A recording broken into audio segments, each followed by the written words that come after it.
En esta página de escenas de la vida cotidiana nos disponemos a dialogar con Nicole Bourgeat. Es psicóloga social desde 2021, diplomada en estudios feministas, en acompañamiento territorial contra la violencia de género. Estudió coaching y ahora estudia licenciatura en psicología. Completita, Nicole, ¿eh? Así se ha presentado en un audio que reprodujimos en nuestro programa número 25. Por el contenido que nos ha transmitido al equipo de producción de escenas, nos despertó la curiosidad por saber más acerca de su trabajo. Así que, Nicole, te digo buenas tardes y agradecido porque nos acompañes a escribir esta nueva escena de la vida cotidiana. Hola Sergio, gracias por el espacio y el recibimiento. Ha formado junto a otro un antropólogo, digamos, y una psicóloga social, la consultora Equipar, que la invitamos a la gente que la visite a través del Instagram, ¿no? Que ahí hay varios audios, videos, escritos muy interesantes. ¿Podés contar cuál es la actividad que ustedes realizan con Equipar? Sí, cómo no. Equipar surge en el medio de la pandemia. Yo me recibo ese año y empiezo a interpelarme en cuanto a cuál es la problemática social que más me involucra, ¿no? En el día a día, en la que pueda facilitar y facilitarme la realidad, ¿no? Entonces decidí formar esta consultora convocando a Marcela Pensieri, que es otra colega psicóloga social, y junto a mi compañero, que es antropólogo social también, para, bueno, combatir, digamos, y tratar de erradicar, aportar el granito de arena, para erradicar la violencia de género y la violencia patriarcal como una violencia estructural, ¿no? Ahí Ujú. desarrollamos distintos programas, distintos grupos. Empezamos con grupos de apoyo psicosocial para mujeres sobrevivientes de violencia. Otro grupo, otro año fue para sobrevivientes de violencia, sin importar el género. Eh, y luego, bueno, yo empecé particularmente con las mentorías feministas, le llamo, que es donde acerco artículos, acerco conceptos y ayudo, facilito, digamos, desde mi rol a distintas mujeres y disidencias con distintos proyectos, tanto personales como profesionales también, pero siempre acompañada de las lecturas de los estudios feministas, ¿no? Que nos han Ujú. dejado muchísimo. ¿Qué viene a ser una mentoría? Una mentoría son sesiones uno a uno donde establecemos un objetivo, ¿sí? Que puede ser, por ejemplo, un plan de trabajo, un proyecto profesional, un emprendimiento, o simplemente personas que quieren acercarse a los feminismos, ¿no? Desde una parte teórica, académica y práctica, no saben bien cómo hacerlo, entonces vamos acercando ahí las herramientas y los recursos disponibles para generar esto que yo le llamo democratización de saberes, ¿no? Esta cuestión de intercambiar en un espacio de mujeres y ciencias y también masculinidades, estos conceptos feministas que nos ayudan a todos y a todas, ¿no? Porque a veces el feminismo parece que es solo dedicado y destinado a las mujeres o a las disidencias, pero no, en realidad es un recurso de todos y todas. Y decir que trabajás con el tema de violencia en ese ámbito. ¿Con qué te encontraste? No sé si lo trabajás en lo individual o trabajás grupalmente esa parte. Ambas, ambas. ¿Y Grupalmente tengo los grupos de sobrevivientes, donde ahí, qué bueno, quiere decir particularmente, esos sobrevivientes? Porque sí, bueno, eso sobrevivientes fue, suena como que estuvieron a punto de partir. sí, bueno, eh, sí, sin dramatizarlo mucho, pero sí, porque nosotros descubrimos en el recorrido, ¿no? Junto a Marcela Pensieri, que fue mi co-coordinadora también de estos grupos, que las víctimas de violencia de género no solamente son víctimas, sino que es como si pasaran por tres fases, ¿no? En principio, la fase de víctima, que es donde una empieza a reconocerse como víctima de una situación violenta, con una connotación de género clara. Luego viene la parte de sobrevivir a eso. Sobrevivir significa iniciar procesos judiciales, animarse a denunciar, ir a las pericias, empezar terapia o medicación psiquiátrica si lo necesitan.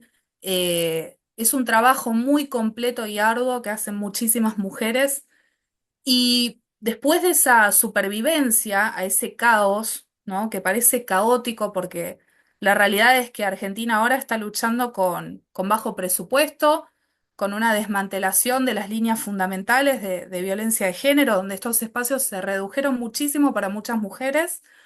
eh, una vez que logran poder avanzar un poco, ¿no? Y salir de esa posición de víctima, separarse del agresor, empezar a reconocer y defender sus derechos, eh, luego llega una parte que es, nosotros le decimos libre de violencias, ¿no?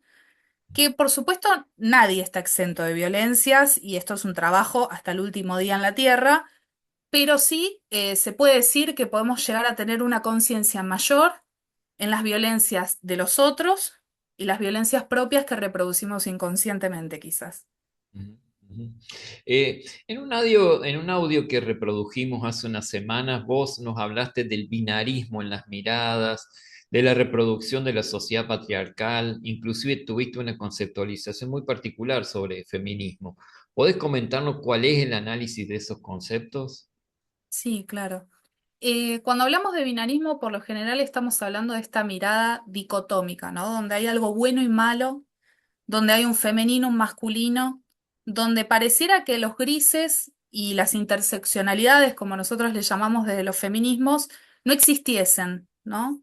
Hay como es un juego de opuestos simplemente. Cuando en realidad son muchos los matices, son muchas las realidades. No es lo mismo una mujer que nace porteña en el medio de la ciudad con ciertos recursos económicos que una mujer rural con bajos recursos económicos, aunque ambas sufran violencia de género, por ejemplo. Y no es lo mismo tampoco una mujer que una masculinidad que también sufre la misma violencia patriarcal, pero nació con el privilegio quizás de ser una masculinidad, Claro. ¿no? Y eso no quita tampoco la complejidad que tiene eso, ¿no? Eh, una de las últimas cosas que estoy desarrollando como concepto y tratando de implementar en mi área de trabajo es precisamente poder invitar a las personas a que no se comparen privilegios ni situaciones en el sentido de ver quién es más oprimido que el otro. Ujú, ujú. Porque en definitiva no tiene sentido la comparación. Ahora sí, la mirada, ¿no? Esta mirada hacia la otredad. Uno puede mirar a la otredad y comprender y abrazar y tratar de ayudar y estar para facilitarle el camino, ¿no? Pero no tiene ningún sentido compararse los dolores, me parece. Vos sabés que me traes a recuerdo, como verás, mi barba blanca implica años, y cuando salíamos de la dictadura militar, cuando nos juntábamos con los presos políticos, cada uno hablaba de los voltios que habían pasado por su cuerpo y había una competencia en cuanto a las picanas que habían recibido. Y era, como decís vos, una competencia por quién sufre mayor dolor. Es muy fuerte eso en el ámbito grupal, Sí, es muy fuerte y divide en vez de unir, ¿verdad? Porque tal también me cual. ha pasado, he trabajado con colectivos de personas trans y también he tenido un gran hallazgo que yo iba sesgada pensando que quizás, no sé, quizás la cuestión de violencia de género era una cuestión de varones cis y mujeres cis y en realidad no.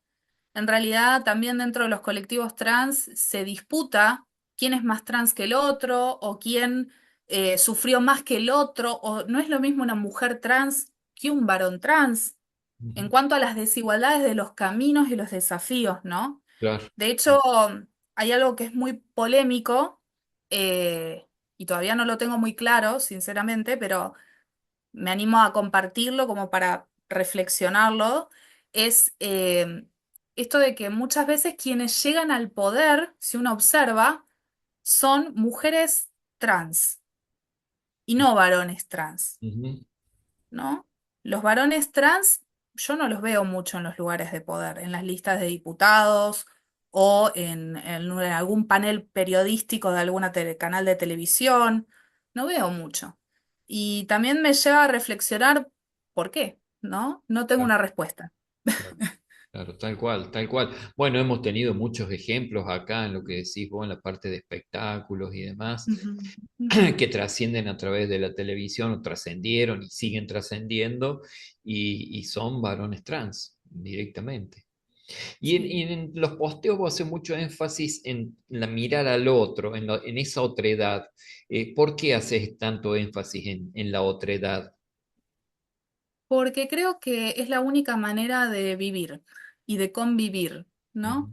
ujú, Eh, en la mirada con la otredad uno puede encontrar sus similitudes, sus diferencias, sus contradicciones, pero si no miramos a la otredad, estábamos hablando un poco de dictadura, para mi gusto, ¿no? Es como si yo solo considero mi realidad como absoluta y no tengo, no contemplo otras realidades, no contemplo la diversidad, bueno, es muy absolutista y muy individualista esa mirada, ¿no? Entonces creo que es muy importante el mirar como direccionar esa mirada, direccionar esa intención hacia las otras realidades que me inviten a mí, a mi esquema referencial, a poder decir, bueno, ¿qué puedo aprender? ¿En qué difiero de esta persona? En ese sentido, no la comparación, pero sí la pregunta, ¿no? La investigación en todo caso, ¿no? La profundización de esa otra realidad y cómo me interpela a mí, ¿Y el ¿no? contexto ayuda ahora? El contexto actual de Argentina, no. Yo creo que no, es una invitación clara a, a una dictadura emocional también, ¿no? Porque hay como una especie de, que pareciera ser que este discurso meritocrático occidental de decir, bueno, vos podés, si querés podés, ¿no? Lo vas a lograr, si es una cuestión de voluntad. La Ujú. verdad que no, ¿no? Es muy atrevido decir eso de 51 millones de personas con realidades diferentes en todo el territorio argentino. Es como un disparate pensar eso. Es negar el Eh, sistema, como que la sí, cuestión del sistema es el que te determina y tal cual. el sujeto individual que puede hacer. Yo sigo a un filósofo latinoamericano fallecido hace poco, Enrique Dussel, que él siempre decía que vivíamos, nacíamos en comunidad y moríamos en comunidad, y que Ujú, nacíamos a través de un como es de un ombligo y de ese cordón umbilical que nos une a otra persona, y esa persona a su vez necesita de una comunidad que la asista también en todo momento, y a partir de ahí nos desarrollamos comunitariamente. Y lo que está negando la comunidad es justamente esta, si se puede llamar, este neoliberalismo o los libertarios en este momento, que niegan la comunidad para hacer prevalecer ese individualismo, y además exacerbado en cuanto a mostrarse con las mejores virtudes, pero no para mostrar la mejor virtud, sino para desacreditar a ese otro, esa otredad de la que vos estás hablando. tal cual. Y a la vez, bueno, es muy parecido a la violencia de género, si lo miramos sistémicamente, ¿no? El tipo de perversión, el tipo de narcisismo y de psicopatiada, ¿no? Que hay también en estos roles de poder mayoritariamente encarados por varones cis, pero también hay mujeres cis, hay que decirlo, que copian ese modelo patriarcal, que creen pertenecer a cierto estatus cuando en realidad no, si te le quitan el derecho a una, te lo van a quitar mañana a vos, ¿no? O sea, no importa qué tan bien imites a un patriarcal, eh, corres riesgo igual. Y hay como una disociación de ese sentido de percepción. Y la disociación es tal que, bueno, lo vimos los últimos días, ¿no? El show increíble que montó Milei en un Movistar Arena, negando absolutamente todo, negando a Spert, negando la situación económica, negando el 3%. Entonces ahí es como, es muchas veces el agresor actúa, ¿no? Dentro de una relación violenta o la agresora dentro de Sí, una relación violenta patriarcal, ¿no? Esta con una cosa gran de carga de mentiras, ¿no? una gran carga de mentiras, un gaslighting, como le solemos llamar, que es esta invalidación de lo que el otro dice, esto no es así, ¿no? Que ellos son, los políticos que están ahora en el gobierno son bastante burdos al respecto porque lo explicitan. ¿no? Niegan el discurso claramente, justificando, no sé, cuca o palabras peyorativas que ellos eligen, pero en realidad es la misma conducta de una persona agresora dentro de un vínculo, Claro. ¿no? En el audio que vos nos enviaste, hablaste de diferentes formas de resistir. ¿Cuáles son las formas a las que vos te refieres en esa apelación? ¿Y cuáles podemos considerar actos de resistencia en nuestra cotidianidad? Bien, voy a Creo que empezar por Ilvana, la justo con lo última. que venías hablando. Sí, tal cual, Sergio. Voy a empezar por la última. Yo creo que en la cotidianidad lo que nos salva como acto de resistencia es mirar a los ojos a las personas, principalmente. Físicamente, te podría decir que eso hace el 50%. Y luego, por supuesto, establecer espacios de diálogo, establecer espacios seguros de diálogo, ¿no? Con un otro. Y con uno mismo también, ¿no?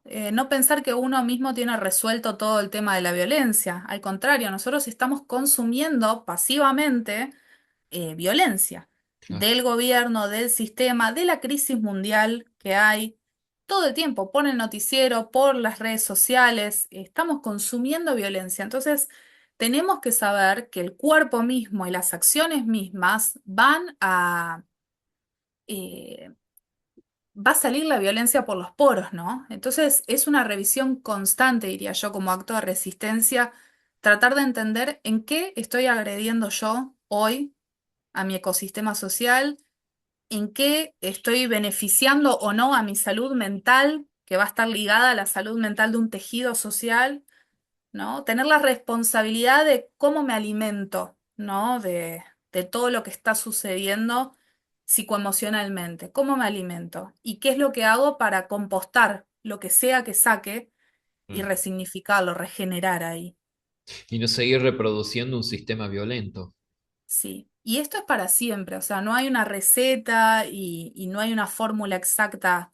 No hay yo le digo siempre a las personas que vienen a los espacios que coordino es, yo no tengo ninguna varita mágica, ni la voy a tener, y de hecho yo cierro las sesiones y yo misma me pregunto, ¿qué aprendí de esto hoy? ¿Qué me trajeron estas personas hoy, ¿no? Porque también dentro de los profesionalismos se corre el riesgo de pecar de soberbia, ¿no? Sí. Entonces, es muy importante no creerse objetivo, para nada. Sí, obviamente con la distancia óptima, moderarse dentro del rol que le pertenece, pero la verdad que yo inteligencia artificial no soy, soy humana y obviamente me va a involucrar todo lo que me traiga la otra persona y voy a tener una tarea al respecto para hacer. Y aún la inteligencia artificial todavía no está perfecta, ¿no? No, bueno, menos mal. Y estuviste hablando del tema de la violencia de género. ¿Hasta dónde dejan acceder a las esferas de poder a las lideresas? Y a las que llegan, ¿cuáles son las características aceptadas por la sociedad patriarcal? Y lo Ujú, digo, y concretamente podemos dar un ejemplo. Vimos cómo reaccionó la Corte Suprema de Justicia de la Argentina, que está compuesta por tres varones, cómo reaccionó en 45 días para dejar fuera de juego a la expresidenta argentina, Cristina Fernández, y al varón que tenía hacía 3 años una resolución por una cuestión narco comprobada en Estados Unidos, no resolvía absolutamente nada. Cuando explota todo lo de Spert con la cuestión narco, ahí se dignaron a decir, sí, le vamos a otorgar la extradición. Es decir, para el varón tardaron más de 3 años cuando estaba comprobado el delito narco. Para la mujer, con una causa inventada, floja de papeles por donde se la mire, se la condenó y no se le deja ejercer ningún tipo digamos, de cuestión pública de por vida. Es decir, ujú. hay como diferencias, no solo ideológicas, sino que también de género. Sí, tal cual. Yo creo que hay un castigo muy claro dentro de este evento que mencionás. Hay un castigo muy claro y un mensaje muy claro para todas las mujeres argentinas particularmente, y en realidad todas, porque yo creo que Cristina Fernández de Kirchner, fue y es un ejemplo para muchas mujeres en muchos países. No creo que se limite solo en Argentina. Y sinceramente, lo que vemos es una clara cuestión de género, que en realidad la vivimos todas las mujeres también en la cotidiana, ¿no? Como decíamos, ¿qué lideresas llegan? Y bueno, las lideresas que llegan son las que adoptan formas patriarcales, por lo general. No quiero generalizar tanto, pero no digo todas, pero la mayoría son estructuras muy narcisistas, son estructuras, bueno, muy perversas, ¿no? Donde aprenden los modos de esa jerarquía patriarcal, porque todavía nos queda mucho trabajo por hacer socialmente, y digo mujeres, varones, personas trans, disidencias.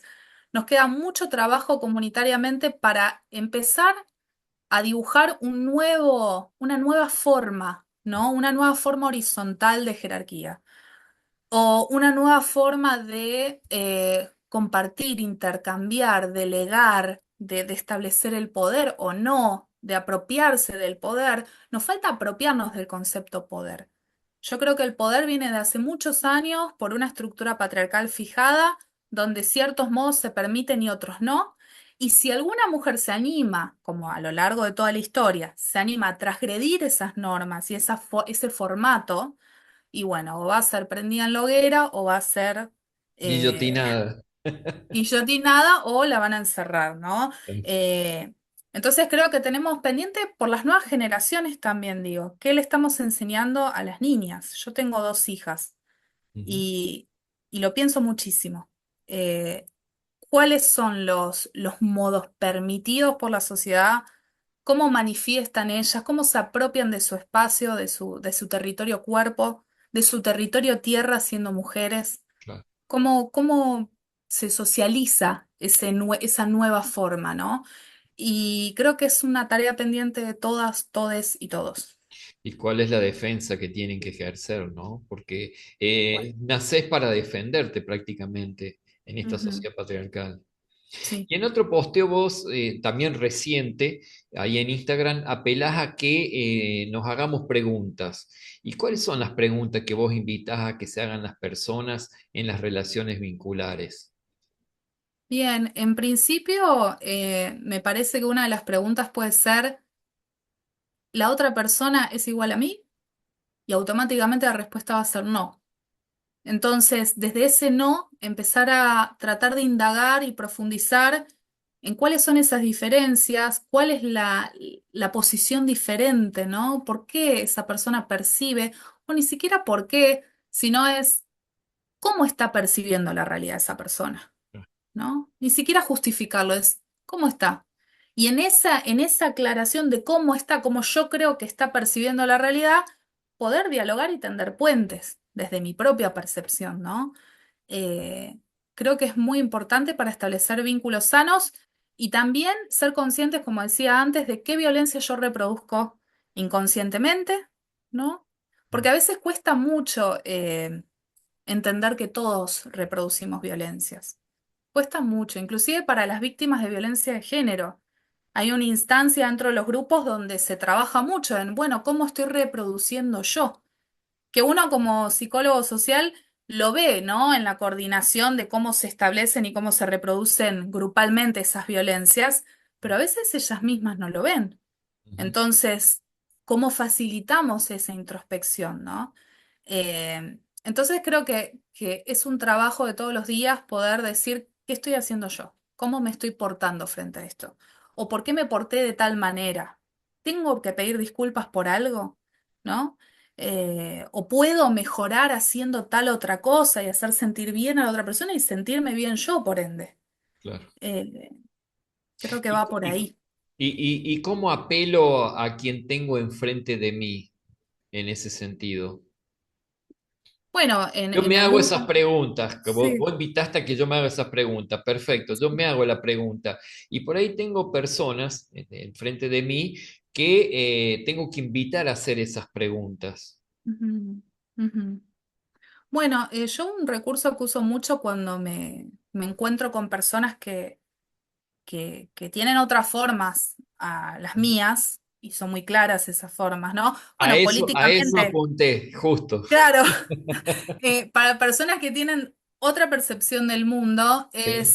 eh, hace poquito nos pasó, ayer, nos pasó una situación acá en el campo, donde vinieron unas personas a tratar de robar una casa que está enfrente, ¿no? Una casa rural. Es muy común eso acá, ¿no? Entran, se roban comida del caballo o distintas cuestiones. Y justo salimos nosotros y era preguntarles, ¿por qué están haciendo esto, no? Porque no tengo para comer, porque necesito, porque es mi derecho. Y sale una actitud muy violenta, porque claro, esas personas están sometidas en un sistema, excluidas, oprimidas y tienen la violencia a flor de piel. Entonces, lo que les dijimos es, bueno, yo entiendo esto, yo te puedo dar números, ¿no? Donde puedas buscar esto que estás buscando, como alimento, techo, un montón de cosas que prevé el Estado de aquí. Pero sí, me parece importante que entiendas que te estás poniendo en riesgo, porque esto no va a terminar bien. Y no es una amenaza, ¿no? Es como desde la diferencia, aún desde la realidad diferente, no te niego, te entiendo y te reconozco, pero te ofrezco otras posibilidades si veo Claro. que lo que estás haciendo está perjudicando a otro, ¿no? Yo creo que es ofrecer posibilidades, ¿no? Y no mirar otra vez la mirada hacia la otredad, es no compartiré las formas, no compartiré la realidad, pero sí puedo acercar posibilidades, ¿no? Al referirte en las amistades en la época de adultez, vos hablas de la división y de la jerarquía de géneros, pero haces énfasis en la indefensión aprendida. ¿Podés ampliar qué querés decir cuando hablas de indefensión aprendida? Sí. Indefensión aprendida es un concepto que se ha desarrollado por las nuevas masculinidades. Hay unos estudios muy interesantes de profesionales de la UBA. Ahora no recuerdo los nombres, pero te los debo para la próxima. Que ellos trabajan sobre este concepto que es básicamente todo lo que culturalmente se nos asignó a las mujeres de nacimiento, ¿no? Como esta cuestión de quédate callada, mira para abajo, cruza las piernas, tener buenos modales en la mesa, sé correcta, ¿no? No ofendas, no hables, no grites, ¿no? O sos muy sensible, o en cualquier exabrupto hay como una bajada de línea rápida represora, y eso es una especie de indefensión aprendida, ¿no? Fue todas aquellas conductas, comportamientos que nos vimos obligadas a aprender y no cuestionar desde el nacimiento, desde En los términos de aretes. Ana Quiroga, las matrices de aprendizaje, ¿no? Exactamente, La exactamente. matriz que nos fue determinando nuestra propia vida. Tal cual, tal cual. Todos los procesos de socialización, desde que nacimos hasta el último día, nos enseñan cosas y vienen con un formato adjudicado por una cultura. Indagar esa cultura, cómo está formada esa cultura, cómo trata todas las partes esa cultura, es muy importante. Y la indefensión aprendida viene como ser un concepto que nos despierta. Otra pregunta más es, ¿esto lo estoy haciendo rindiendo tributo a qué? ¿No? Cuando yo me quedo callada pero tengo ganas de gritar porque me hicieron algo malo. ¿Por qué me quedo callada? ¿A quién le estoy rindiendo tributo? ¿A la Ujú. indefensión aprendida cultural? ¿A una figura masculina patriarcal o a una figura jerárquica? ¿A mi madre, a mi padre? ¿No? Como, ¿por qué estoy no haciendo esto que el cuerpo me lleva a hacer? ¿No? ¿Qué es lo que me reprime? Eh, Eso es Muy, indefensión muy aprendida. interesante para trabajarlo, ¿no? Y para abrir Ujú. diálogos grupales, ese término. Sí, tal Eh, cual. Prácticamente llegamos al final. Te invito que lo que no te haya preguntado y vos tengas necesidad de decirlo, porque por ahí pensamos que queremos decir algo en una entrevista y no nos lo preguntan, libertad para hacerlo, a Gracias, modo de Sergio. despedida. Gracias. Bueno, creo primero agradecerte por toda la entrevista y el momento y la amabilidad.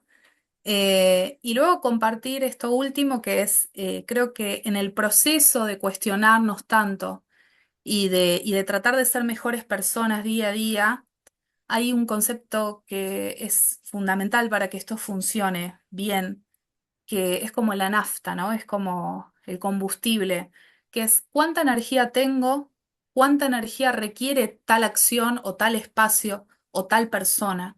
¿Y cuánto estoy dispuesta o no a brindar? ¿Cómo regulo mi propia energía?